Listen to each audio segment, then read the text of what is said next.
prezados alunos da disciplina de geoprocessamento à distância, né, do CEDERJ, espero que todos estejam bem na medida do possível. Sei que o tempo e as necessidades de cada um estão colocando vocês a trabalharem, a fazer os estudos através da internet, usando as nossas ferramentas de ensino à distância do CEDERJ.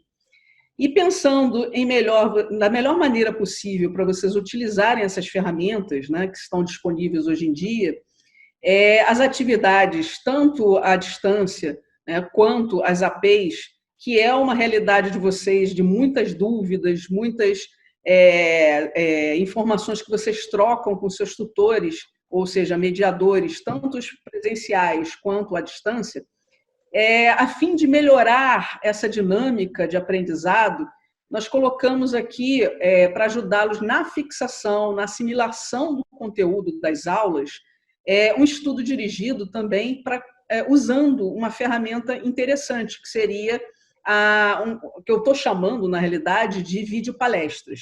Tá? Ou seja, nós estamos utilizando ferramental disponível na internet, principalmente os aplicativos que existem para gravação de áudio e vídeo, para disponibilizá-los através, inclusive, de um link, que mais tarde será colocado à disposição de vocês, né, dentro da plataforma de ensino à distância, na nossa disciplina de geoprocessamento, para que vocês possam acessar e, assim, facilitar o estudo das APs e também das ADs. Tá? Iremos utilizar esse ferramental principalmente com os mediadores. Os mediadores estarão realizando essa videopalestra a cada momento, para que vocês possam entender algumas temáticas, alguns temas que estão incluídos, né, inclusos nas aulas, no material didático que vocês têm a respeito da disciplina de geoprocessamento. Então, esses vídeos eles serão gravados, serão disponibilizados numa plataforma, no caso, na plataforma do CEDERJ, mas também usando YouTube, para que eles fiquem ali armazenados e o link possa servir de base para que vocês cliquem a qualquer momento, seja em momentos em que vocês estejam realmente mais tranquilos, né, para fazer a leitura, ou seja, a visualização desses vídeos. Tá? Eles são, na realidade, vídeos que a gente está tentando fazer o mais breve possível, mas que também tem um conteúdo que abranja uma temática realmente interessante para vocês na fixação e no entendimento de cada termo ou cada informação ligada ao material didático que vocês têm das aulas. Tá?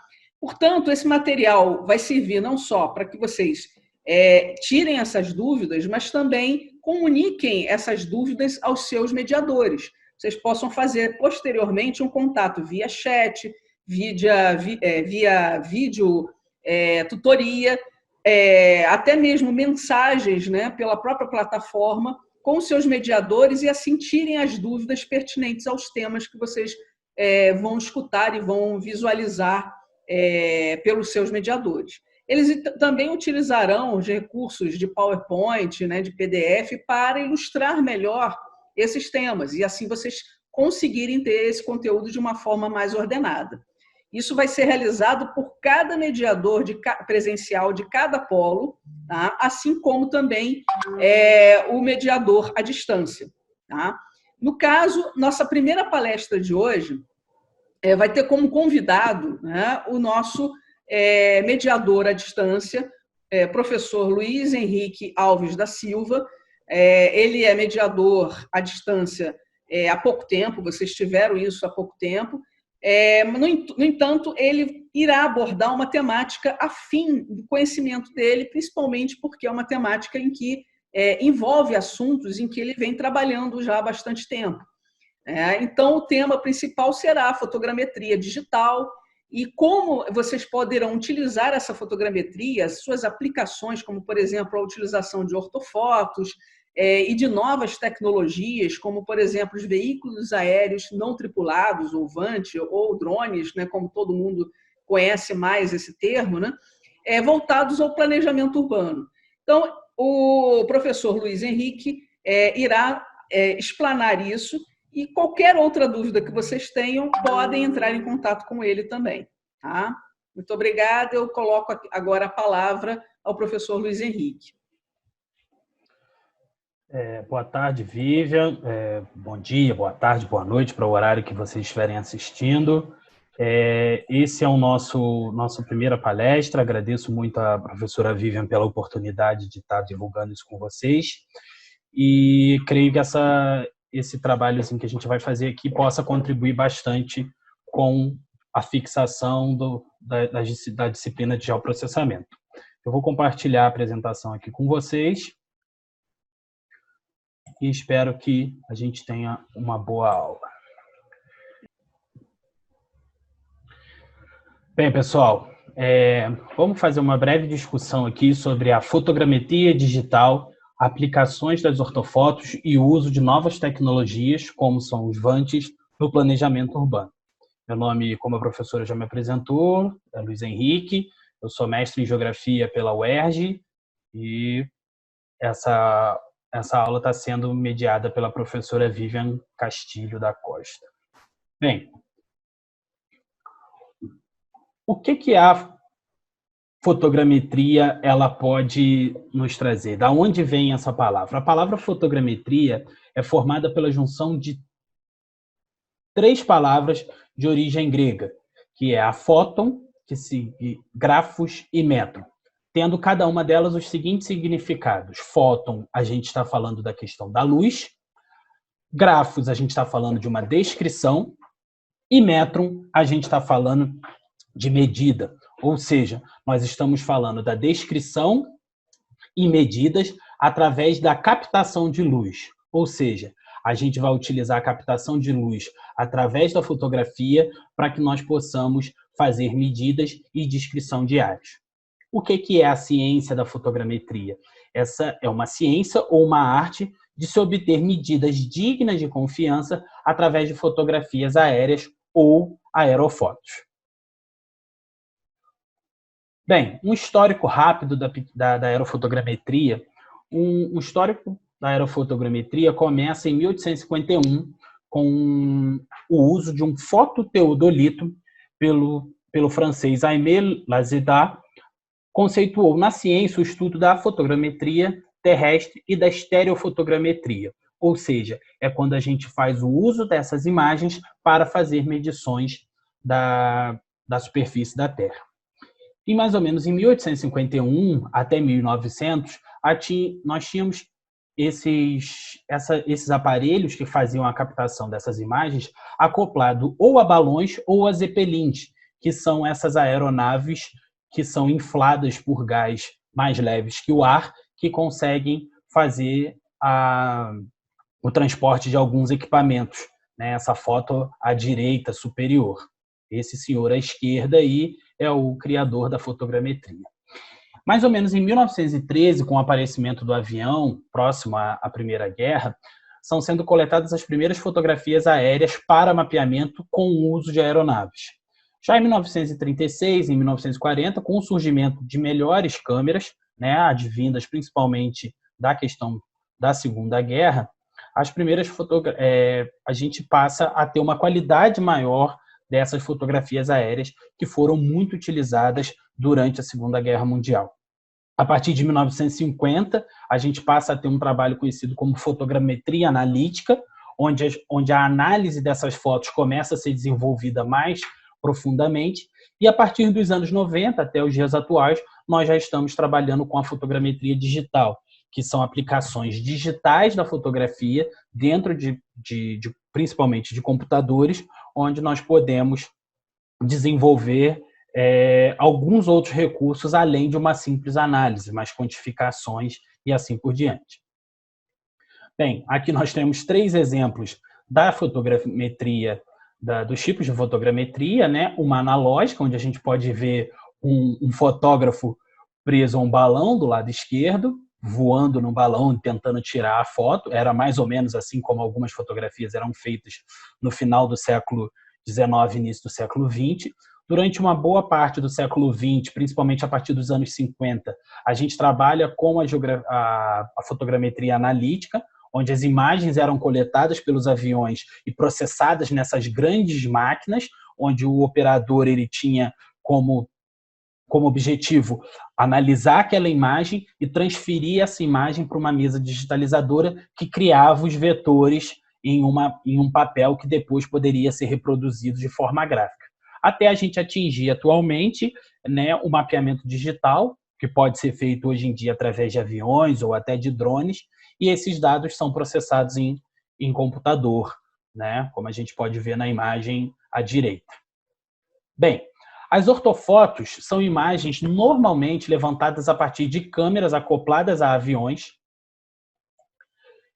e são corrigidas geometricamente, ou seja, elas são ajustadas para que representem realmente aquela superfície da Terra onde ela está sendo, da onde essa imagem foi tirada, para que ela possa ser ajustada a uma escala e a uma projeção definida, para que a gente tenha o mínimo de erro possível quando a gente vai fazer algum ajuste. Nessa imagem vocês podem ver um exemplo de uma ortofoto, né, de uma área urbana, que a gente pode perceber que a gente consegue ver muitos detalhes, diferente do que às vezes a gente consegue ver nas imagens de satélite, como a gente comumente vê no software do Google Earth. Uma outra tecnologia que é a mais atual para a produção de aerofotogrametria são os VANTs. E como a professora Vivian já disse, são veículos aéreos não tripulados. Tratam-se de aeronaves remotamente pilotadas, ou seja, essas aeronaves não têm um piloto dentro delas. Essas aeronaves são controladas via controle remoto à distância. Essas aeronaves podem ser quadricópteros, drones multirotores, vantes de asa fixa, entre alguns outros. Um exemplo de quadricóptero é esse aqui que eu estou mostrando, porque eu posso mostrar a vocês, que é um vante, que é um drone de 4 hélices, que tem uma câmera acoplada, e aqui dentro a gente tem um radiotransmissor e um GPS, que fazem o mapeamento a partir do levantamento dessa aeronave. Como eu já disse, esses equipamentos são equipados com câmeras de alta capacidade, né? São equipamentos que também possuem localizações como localizadores como GPS, GNSS. Alguns atualmente já estão tendo até o RTK, que é um refino da localização, os quais possibilitam uma precisão métrica e até centimétrica, ou seja, a gente consegue uma posição de coordenadas geográficas com erro de centímetros. E possuem esses vantes, eles podem ser classificados de diversas formas, tomando na legislação brasileira pelo seu peso. Então, eles podem ser divididos entre recreativos, de levantamento e até vantes de transporte. No entanto, esses vantes eles precisam respeitar a legislação de uma aeronave comum. Apesar de serem aeronaves remotamente pilotadas, são aeronaves que precisam respeitar a legislação de uma aeronave comum, ou seja, são aeronaves. Então, a gente, quando tem um vante na mão, a gente tem que ter uma preocupação muito grande, pois isso não é um brinquedo, é uma aeronave que entra no espaço aéreo e pode causar acidente se for manejada de uma forma incorreta. Bem, aqui está um exemplo de 3 vantes, né? O primeiro vante superior, branco, é um quadricóptero que tem uma câmera acoplada, uma câmera de alta capacidade que faz vídeos em 4K e tem uma dimensão de lente bem grande, que é capaz de fazer umas coberturas bem interessantes em áreas pequenas a médias. À direita, nós temos um vante de asa fixa, também acoplado com uma câmera e com apenas um rotor para propulsão. Esse vante ele tem a capacidade de cobrir áreas maiores e fazer levantamentos um pouco maiores. E na imagem de baixo, nós temos um vante da Força Aérea Americana, que é um vante, que é um avião bem maior do que os outros dois, não tripulado, e que tem a capacidade de carregar equipamentos e até explosivos. Essas imagens produzidas por esses drones, E pelos aviões, como já foi dito, elas são conhecidas como ortofotos ou imagens de Vant. A principal diferença entre essas é a agilidade e o tamanho das áreas a serem imagiadas. Ou seja, com as ortofotos produzidas normalmente com aeronaves tripuladas, ou seja, com um piloto dentro da aeronave, nós temos poucas empresas que fazem esse serviço. São projetos que normalmente são projetos muito grandes, ou seja, nós vamos cobrir grandes áreas de um município inteiro, de uma cidade inteira, ou até mesmo de um estado inteiro. São projetos que demoram muito pelo número de imagens que são geradas, pelo tamanho desses arquivos, e também são projetos muito mais caros. Até porque, muitas vezes, esses projetos acabam criando demandas diferenciadas que não só imagens. Podem ser usadas imagens de radar e algumas outras tecnologias que vão dar outras respostas que não só imagens, mas que facilitam também a construção dessa fotogrametria durante os processos que são feitos durante o voo. Já os mapeamentos com aeronaves não tripuladas, como a gente está falando dos VANTs, são empresas menores, com projetos de pequenos a médios, que têm uma capacidade de executar mais rapidamente esses trabalhos e são trabalhos mais baratos, devido ao fato de um drone ser muito mais barato do que um avião. Então, os ortofotos e as imagens produzidas pelos VANTs, ela tem essa diferenciação. Essa diferenciação está basicamente, como eu disse, na agilidade e no tamanho das áreas a serem imagiadas. Essas imagens e esses ortofotos, elas podem ser aplicadas no planejamento urbano. Elas podem ser feitas em diversas coisas. A aplicação no planejamento urbano, ela pode ser feita através do mapeamento intraurbano, como é o exemplo dessa imagem à direita aí de vocês, onde vocês podem perceber, essa foi uma imagem que eu fiz para um trabalho que eu estava desenvolvendo, onde a gente pode ver pequenas áreas e até mesmo vegetação, veículos e até alguns usos que a gente se dão dentro de uma determinada área urbana, tá certo? Então, a gente pode fazer alguns mapeamentos intraurbanos, né? A gente pode fazer o mapeamento cadastral, que é o mapeamento de lotes dentro das cidades. A gente pode fazer o recadastramento imobiliário, ou seja, conhecer o crescimento urbano da cidade e como esse crescimento se dá ao longo do tempo, até mesmo para um município poder fazer a cobrança devida de IPTU das cidades. A gente pode fazer um cadastro de vegetação urbana, que atualmente tem sido muito importante para os municípios na fiscalização ambiental. A gente pode fazer um cadastro da sinalização de trânsito. Como vocês podem ver nessa imagem à direita, a gente consegue ver uma faixa de pedestre. Isso é importante porque o município consegue mapear aonde tem faixas de pedestre na cidade. Ou seja, isso pode ajudar o município a criar um roteamento ou criar uma escala para que essas faixas de pedestre, por exemplo, sejam repintadas para garantir a segurança no trânsito. A gente pode usar essas imagens e esses VANTs para identificação de áreas de risco, por exemplo, ocupação em margem de rios ou em compação de encostas, e a gente pode até mesmo gerar modelagem tridimensional, ou seja, modelos em 3D das áreas de interesse, tá certo? Aqui eu trago 3 exemplos de mapeamentos que a gente pode fazer com VANTs. A superior direita é uma imagem de um modelo de superfície, né, um modelo digital de superfície, onde a gente consegue ver nesse modelo a diferença entre uma estrada de chão, os veículos que estão parados mais adentro, a parte que tem um processo de desmatamento, e a parte abaixo dessa imagem a gente pode reparar que é uma área agrícola. Na imagem inferior direita, a gente pode perceber que é uma área de extração mineral, onde a gente consegue ver os diferentes níveis dessa extração e a relação dela com o entorno. E à esquerda, a gente tem um exemplo que eu disse anteriormente de cadastramento urbano, ou seja, quando a gente faz a medição dos lotes, né, dos quarteirões, e a gente pode identificar, inclusive, como vocês podem ver marcadinhos em verde, algumas edificações, facilitando isso na prefeitura para o recadastramento. Bem, Eu espero que esse tenha sido bem proveitoso. Essa pequena apresentação tenha contribuído com vocês e qualquer dúvida eu estou à disposição. Fiquem atentos aos próximos vídeos que serão postados aqui na disciplina de geoprocessamento. Fiquem atentos aos atendimentos e às videotutorias agendadas pelos mediadores à distância e presenciais. O mediador à distância sou eu. E previnam-se, lavem as mãos e, se possível, fiquem em casa. Muito obrigado. Obrigada, Luiz Henrique, você foi muito elucidativo, né?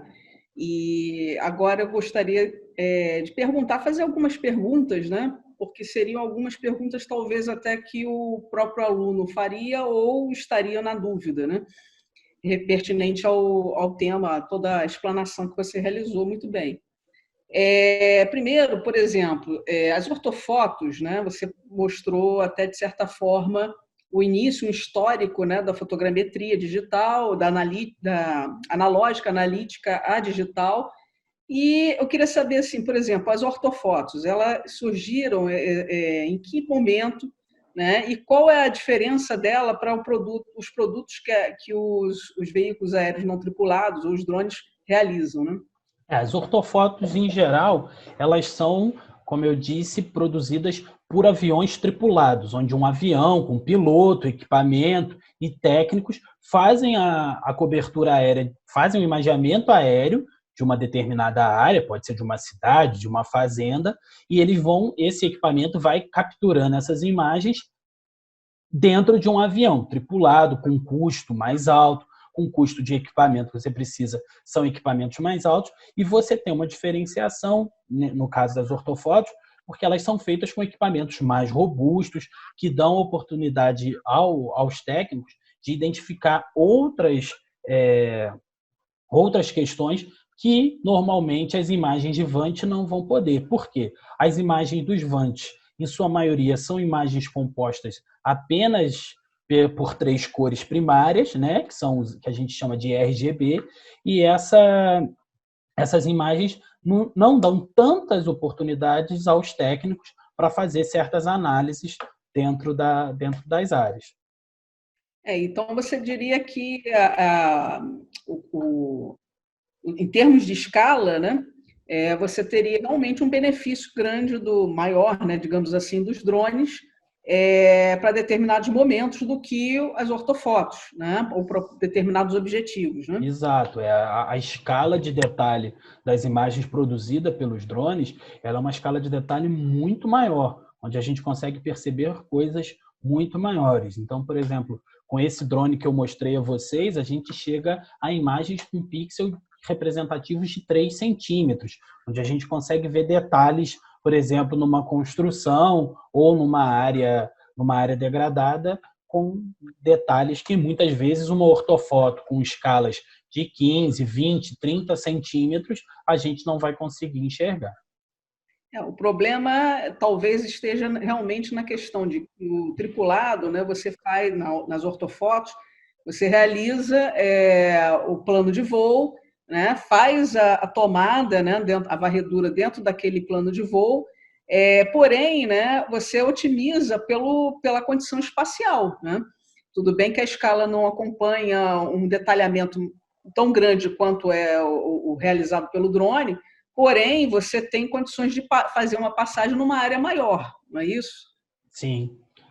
O avião dá essa possibilidade de cobrir uma área maior, né, pela disponibilidade, que os drones têm uma média de mais ou menos de bateria entre 25 e 30 minutos. Os drones que têm a maior capacidade de voo voam durante 30 minutos, né, mas em média os drones voam entre 20 e 25 minutos, o que faz com que a cobertura de áreas seja menor. Mas hoje nós já temos aplicativos e softwares que permitem que você levante o drone, faça o imageamento durante aqueles 20 minutos, pouse o drone, troque a bateria, ele volta ao ponto de onde ele parou, continua o imageamento e assim sucessivamente você pode trocar a bateria, quantas baterias você tiver, aumentando a capacidade do drone de imageamento. Mas, obviamente, ele não chegaria à capacidade de mapeamento de um avião. Aí, no caso, teria também um comprometimento em relação ao custo, né?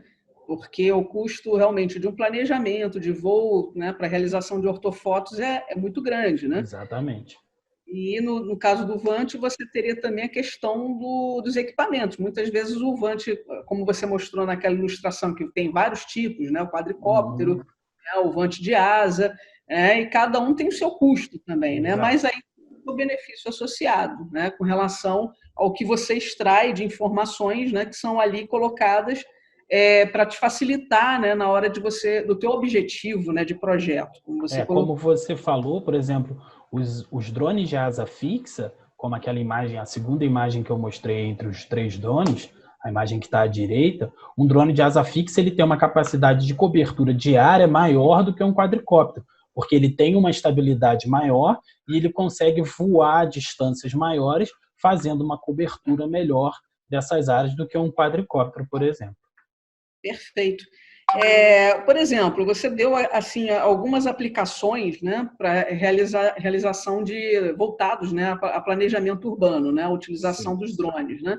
Você diria então que qual seria o mais adequado, né, ou vamos dizer assim, para que tipo de determinado tipo específico, né, de planejamento urbano? Você deu até alguns exemplos, mas você não falou assim, de repente, qual seria o mais indicado para ser usado o drone, né? E qual Uhum. seria mais indicado para ser usado a ortofoto, né? Em que tipo de momento dentro do planejamento urbano cada um deles poderia ser utilizado melhor? Certo. As ortofotos, elas são mais indicadas para, como eu já disse, em coberturas muito maiores, em áreas muito maiores, e em áreas que você precisa de uma cobertura muito grande, como, por exemplo, a questão da regularização fundiária, onde você vai fazer o recadastramento de imóveis, você vai fazer o recadastramento de áreas, é mais fácil utilizar as ortofotos, porque elas têm uma cobertura maior e a gente não precisa de um nível de detalhe tão grande.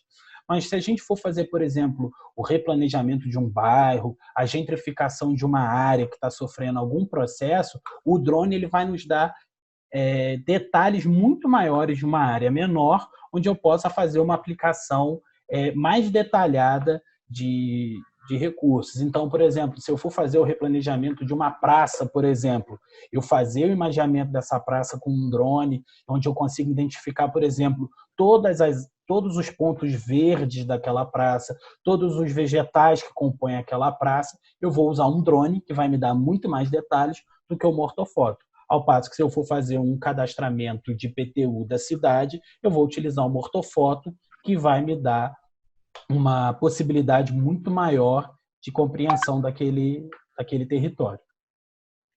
Bom, eu vou fazer uma última pergunta para a gente poder encerrar, né, essa videopalestra. O que, de repente, você, como geógrafo, né, como um profissional também que já vem utilizando, né, os recursos, não só de ortofotos, mas principalmente dos drones, como é que você vê a questão do papel do geógrafo nisso, né, nesse trabalho, nessa utilização, né, nessa aplicação, principalmente voltado ao planejamento urbano? Como é que você encara isso? E quais as perspectivas, né? Não só nesse nível, né, do planejamento urbano, mas até, de um modo geral, da própria aplicação do geógrafo no mercado de trabalho.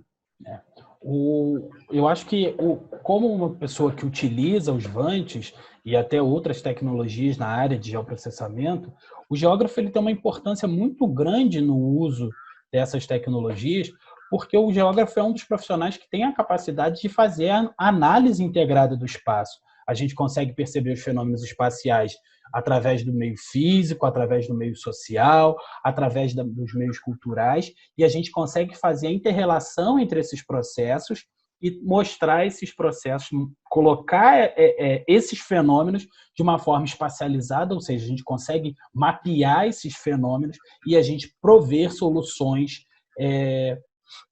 para um gestor público, por exemplo, quanto a um determinado problema. Dessa forma, o geógrafo tem uma força de trabalho muito grande para ser aplicada no planejamento urbano, que é irrestrita, desde as áreas mais voltadas à geografia nas áreas sociais, ou até mesmo nas questões ambientais, onde muitos geógrafos que trabalham com as questões ambientais, como eu, trabalham voltando e buscando soluções para a área ambiental, que também se reflete nas questões sociais. Então, é um papel, eu acho que fundamental no planejamento urbano e no planejamento ambiental. Obrigada, Luiz, mais uma vez. Foi ótima a sua explanação, a sua palestra. Estimo que a gente consiga, né, fazer daqui no futuro, não só com os mediadores, mas também com outros palestrantes, com outros profissionais dentro da área, né, de geografia, que tenham também interesse em informações ligadas a respeito também, até acessem, né, essa palestra, essa videopalestra, para que possa também interagir, né, com os próprios alunos, enfim. Obrigada mais uma vez, uma boa noite. Obrigado, Tá? professora. Boa noite. Foi um prazer aí participar. O prazer foi nosso. Tá? Meus queridos alunos, nós encerramos a videopalestra de hoje. Um Cuidem. abraço. Né? Um abraço também, que tudo vai correr bem, se Deus quiser. Estaremos todos juntos novamente e também no presencial. Né? Exato. Um abraço. Tchau, tchau.